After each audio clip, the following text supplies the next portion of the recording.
Everyone, कैसे हैं आप सभी लोग। I hope that you will all fine.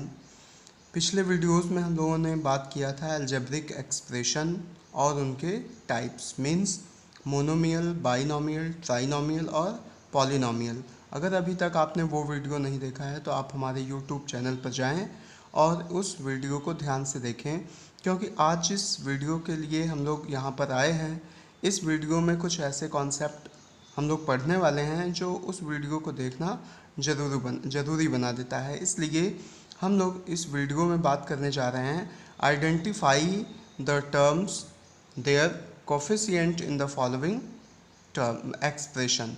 और दूसरा क्वेश्चन हमारा होगा classification of polynomial as monomial, binomial and trinomial. And next part हमारा इसी आज के वीडियो में होगा एडिशन एंड सब्ट्रैक्शन, जिसको मैं दो तरीके से बताऊंगा।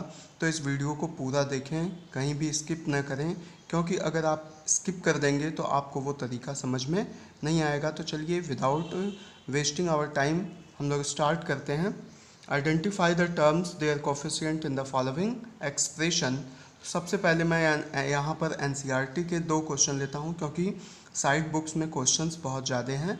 तो ये दोनों बुक में अवेलेबल है, साइड बुक में भी और केसी सिन्हा की बुक में भी और एनसीईआरटी में भी। तो चलिए हम लेते हैं 1 + x + x², 1 + x + x²।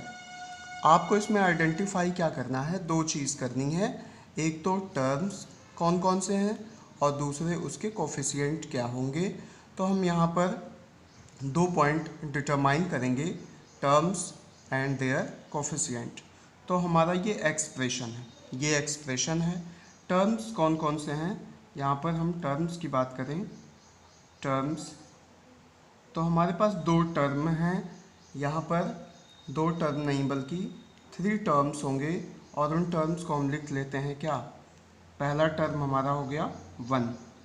Term के बारे में मैंने पिछले वीडियो में बताया था कि वेरिएबल्स और कांस्टेंट का कॉम्बिनेशन ही क्या है, टर्म्स है, जो कि ऑपरेट होता है या तो नेगेटिव सिंबल से या फिर पॉजिटिव से या फिर जो भी वहाँ पर सिंबल आपको दिखेगा।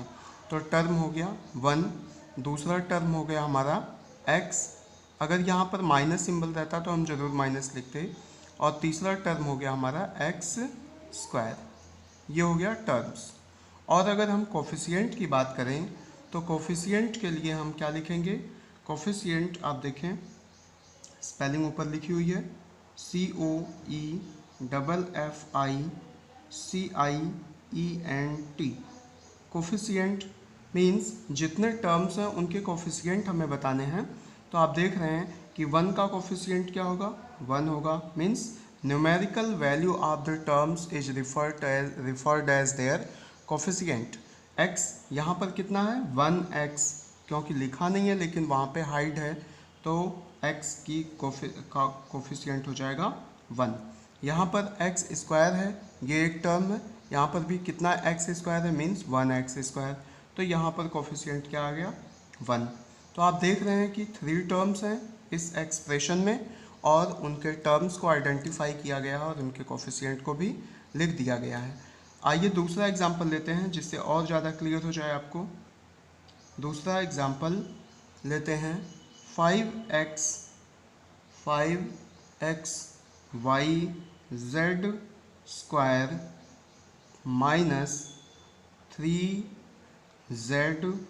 -3zy। इसमें अगर आपको टर्म्स आइडेंटिफाई करने हैं तो सबसे पहले आप काउंट करके बता सकते हैं कि इसमें दो टर्म हैं। दो टर्म वो कौन कौन से हैं आप बताइए। और हम लोग जानते हैं कि पहला टर्म जो कि वेरिएबल्स और कांस्टेंट का कॉम्बिनेशन है और उसके सिंबल्स के साथ, तो प्लस छुपा हुआ है, तो इसलिए हमारा पहला टर्म हो जाएगा 5x y z²। ये आपका पहला टर्म हो गया। और दूसरा टर्म हो गया -3zy,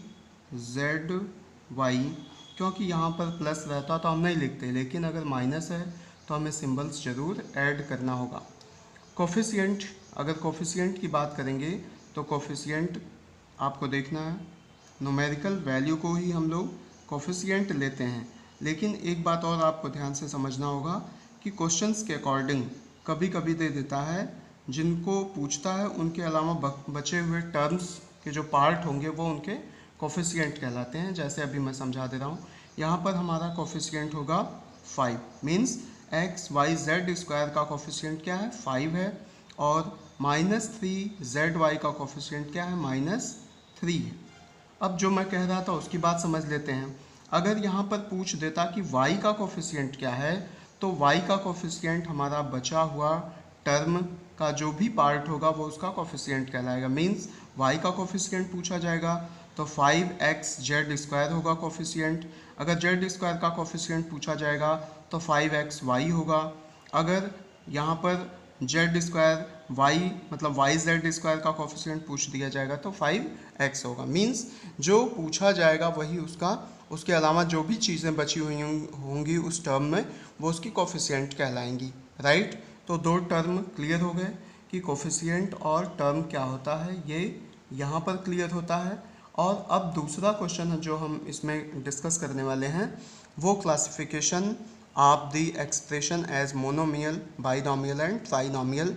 तो इसके कुछ एग्जांपल्स देख लीजिए, अभी आपको ये क्लियर हो जाएगा। राइट, तो आइए देखते हैं कुछ एग्जांपल लेके कि ये किस टाइप के टर्म्स को रिप्रेजेंट करते हैं, कौन सा एक्सप्रेशन है ये। पहला एग्जांपल हम लेते हैं 2x - 5। 2x - 5 आप देख रहे हैं कि इसमें सबसे पहले आप आइडेंटिफाई करेंगे कितने टर्म्स हैं। तो 2x पहला टर्म हो गया और दूसरा टर्म हो गया हमारा -5। तो आप बताइए, अगर ये 2 टर्म्स वाला एक्सप्रेशन है तो ये किस कैटेगरी में आएगा, binomial. Binomial, BINOMIAL, binomial. Clear. Second example हम लेते हैं 1000। 1000 आप देख रहे हैं कि in this the single term is present, that is 1000। और जब सिंगल टर्म रहेगा, एक टर्म रहेगा, तो वो किस कैटेगरी में जाएगा, monomial. MONOMIAL means monomial. Single terms वाले एक्सप्रेशन को हम लोग मोनोमियल की कैटेगरी में रखेंगे, 2 टर्म्स वाले एक्सप्रेशन को हम बाइनोमियल में रखेंगे, और 2 से ज़्यादा मीन्स 3 रहेंगे तो हम उन्हें ट्राइनोमियल में रख देते हैं। एक और एग्जांपल लेते हैं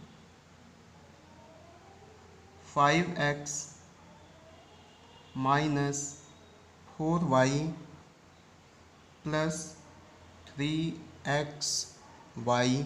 अब ये बताइए इसमें कितने टर्म्स हैं, इतने तो 3 टर्म्स हैं। 3 टर्म्स वाले एक्सप्रेशन को हम लोग किस कैटेगरी में रखेंगे, ट्राइनोमियल। तो यहाँ लिख देते हैं ट्राइनोमियल। ट्राइनोमियल। तो ये आप देख रहे हैं कि एक्सप्रेशन को हम कैसे आइडेंटिफाई कर सकते हैं कि वो किस कैटेगरी में जाता है। अगर मान लीजिए एक छोटा सा और एग्जांपल ले लें, PQR। यहाँ पर देख रहे हैं कि वेरिएबल्स हमारे पास 3 हैं PQR, लेकिन ये कंबाइंड होकर एक टर्म बना रहा है, मीन्स 1 टर्म है। That means it will fall in the category of monomial expression, monomial. Right, तो ये टॉपिक आपका 2 कवर हो गया कि टर्म्स और उसके कोफिशिएंट को आइडेंटिफाई करना, और कौन सा एक्सप्रेशन किस कैटेगरी से बिलोंग करता है ये आइडेंटिफाई करना। इसी वीडियो में हम एडिशन और सब्ट्रैक्शन के बारे में बात करने जा रहे हैं, वो बहुत इंपॉर्टेंट है, उसको ज़रूर देखिए। स्किप करने से पहले वो ज़रूर देखना है आपको, इसलिए वीडियो को पूरा देखें। Addition of expression. Addition of expression में हम लोग 2 मेथड की बात करने वाले हैं। एक बात करेंगे हम लोग, पहला मेथड जो है वो हमारा होगा हॉरिजेंटल मेथड। पहला मेथड जो होगा वो होगा हॉरिजेंटल मेथड। तो लिखते हैं इसको HORIZONTAL,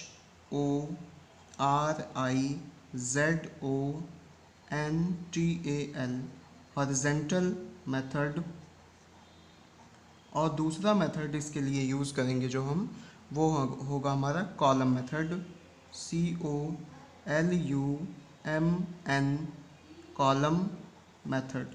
दोनों ही मेथड से हम लोग किसी भी अलजेब्रिक एक्सप्रेशन को आसानी से ऐड कर सकते हैं। इसलिए आपको बहुत अच्छे से ये समझना होगा कि अलजेब्रिक एक्सप्रेशन बहुत ही आसान टॉपिक है। बस एक बार अगर आप इसको ध्यान से समझ लिए तो आपका कॉन्सेप्ट भी क्लियर हो जाएगा।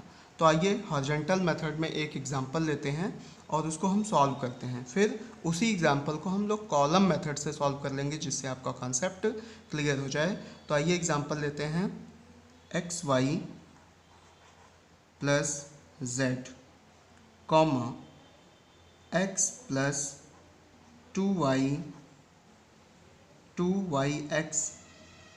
Minus 3z। तो हॉरिजेंटल मेथड में हम सारे एक्सप्रेशंस को एक साथ हॉरिजेंटली पुट करेंगे और फिर उनको ऐड कर देंगे। तो ध्यान से समझें कि इसे हमें कैसे ऐड करना है। तो पहला हमारा एक्सप्रेशन यहाँ पर दिया हुआ है xy plus Z, xy plus Z. दूसरा एक्सप्रेशन हमारा है x प्लस, यहाँ पर हमें ऐड करना है इसलिए हम लोग सिंबल लेंगे ऐड का, और दूसरा हमारा एक्सप्रेशन जो है वो होगा x प्लस 2xy या 2yx लिखें कोई दिक्कत नहीं है, माइनस 3z। ध्यान से समझें कि हमें इन दो एक्सप्रेशन को आपस में ऐड करना है। तो ऐड करने के लिए हमें सिंबल किसका देना होगा, प्लस का। आप इसको, इस ब्रैकेट को ऑफ करेंगे तो हमें मिलेगा xy प्लस z, ये वाला प्लस यहाँ उतरेगा, x plus 2xy minus 3z। पिछले वीडियो में हम लोग लाइक टर्म्स के बारे में बात किए थे। तो आप देखें यहाँ पर हमारे पास xy है, यहाँ पर 2xy है, ये दोनों आपस में मिलके बनाएंगे लाइक टर्म्स। यहाँ पर देखें प्लस जेड है और यहाँ पर माइनस 3z है, ये भी हमारे मिलके बनाएंगे like terms. And we know that we can easily add and subtract like terms. और यहाँ पर देखें x का किसी के साथ लाइक टर्म्स नहीं बन रहा है तो ये हमारा अलग हो जाएगा। तो that's why we will write as the xy, पहले लाइक टर्म्स को हम पास लाएंगे, प्लस 2xy माइनस या plus z minus 3z and plus x। अब अगला स्टेप ये होगा 2xy और यहाँ पर क्या छुपा हुआ है 1, तो 2 और 1 हो गया हमारा 3xy। और आप यहाँ ध्यान से देखें ये समझने वाली बात है। अगर मान लीजिए माइनस 3z मीन्स माइनस 3 को हम लेके करते हैं कि माइनस क्या रिप्रेजेंट करता है हमें, कर्ज के लिए या फिर हमारा नुकसान। अगर मान लीजिए आपके ऊपर माइनस 3 रुपये का कर्ज है, 3 रुपये का कर्ज है और आप उसको 1 रुपये दे दिए तो भी अभी आपके पास कर्ज है बचा हुआ कितना, -2 का। तो किसका कर्ज है, जेड। यहाँ पर वेरिएबल्स क्या है हमारे पास, जेड है, तो हमें यहाँ पर लिखना होगा -2z। ठीक, ये कॉन्सेप्ट क्लियर है। मीन्स -3z को जब प्लस करेंगे जेड से तो हमारा आएगा -2z। या फिर एक बात और समझें कि जिन कांस्टेंट का सिंबल बड़ा होता है वो डिजिट, मतलब वो सिंबल यहाँ पर राइट किया जाता है। और हमारा x तो किसी के साथ लाइक टर्म्स बन नहीं रहा था तो हमारा आ जाएगा आंसर यहाँ पर +x। मीन्स आप अगर इस नंबर को ऐड करेंगे इस एक्सप्रेशन को तो आपका जो फाइनल आंसर आएगा वो 3xy minus 2z plus x आएगा। राइट, ये क्लियर हो गया। अब इसी को कॉलम मेथड से देख लेते हैं, बहुत आसान है, बस 1 मिनट लगेगा, आप इसको ज़रूर देख लीजिए, फिर ये वीडियो फिनिश करते हैं क्योंकि सब्ट्रैक्शन वाला नेक्स्ट वीडियो में ये वीडियो बहुत लंबी हो जाएगी। तो चलिए इसको कॉलम मेथड से भी देख लेते हैं, बहुत आसान है, इसको समझ लीजिए। यहाँ पर पहले कॉलम के हिसाब से पहला हमारा एक्सप्रेशन जो होगा वो होगा xy प्लस z। दूसरा एक्सप्रेशन x प्लस 2xy है, तो आप देखें कि एक्स वाई हमारा यहाँ पर है, तो हम यहाँ पर ही लिखेंगे 2xy। आप सोच रहे होंगे ऐसा क्यों, तो ये लाइक टर्म्स बनाएंगे और लाइक टर्म्स को आसानी से हम लोग ऐड कर सकते हैं, ऐसा इसलिए हुआ 2y। और यहाँ देखें z के साथ हमारा है -3z, तो हम यहाँ लिखेंगे -3z। और आपका बच गया ये वाला एक्सप्रेशन में, सेकंड एक्सप्रेशन में x, तो x किसी के साथ लाइक टर्म्स नहीं बना रहा है, इसलिए हम x को राइट साइड में प्रोसीड कर देंगे। अब आप इसको सिंपली ऐड कर सकते हैं, ऐड कर लीजिए। तो x के ऊपर नीचे कुछ है नहीं, तो यहाँ पर x केवल आएगा। अब यहाँ पर देख रहे हैं -3z है और यहाँ पे +z है, मीन्स 1z है। तो मैंने अभी आपको बताया गया, तो बड़ा नंबर क्या है, माइनस में है, तो ये माइनस हम पुट करेंगे और 3z में से एक z निकल जाएगा, तो बचेगा 2z। एंड यहाँ पर 2xy और 1xy जोड़ के बनाएंगे 3xy। तो आप देख सकते हैं कि कॉलम मेथड भी उतना ही आसान है जितना कि हॉरिजॉन्टल मेथड, और आंसर दोनों में सिमिलर आते हैं। मैंने 2 क्वेश्चन आपको इसलिए बता दिया क्योंकि किसी भी मेथड से आपसे पूछा जा सकता है। तो ये वीडियो आपको कैसे लगी ज़रूर बताएं, कमेंट करें। एक बात और मैं आपको बताना चाह रहा हूँ कि मैं क्लास 9, 10th, 11th और 12th के लिए टर्म वन स्पेशली बायोलॉजी, जो MCQs में पूछे जाने वाले क्वेश्चंस होते हैं, टर्म 1 जिसका वेटेज आपको मिलने वाला है ज़्यादा, वो सीरीज़ मैं बनाने जा रहा हूँ। अगर जितने लोगों को भी साइंस में इंटरेस्ट है, खास करके बायोलॉजी में, तो ज़रूर कमेंट करें और इस वीडियो को ज़्यादा से ज़्यादा लोगों तक शेयर करें। अगर आप इस चैनल पर नए हैं तो सब्सक्राइब करना ना भूलें, जिससे ये वीडियो सब तक पहुँच पाए। Thank you, have a nice day.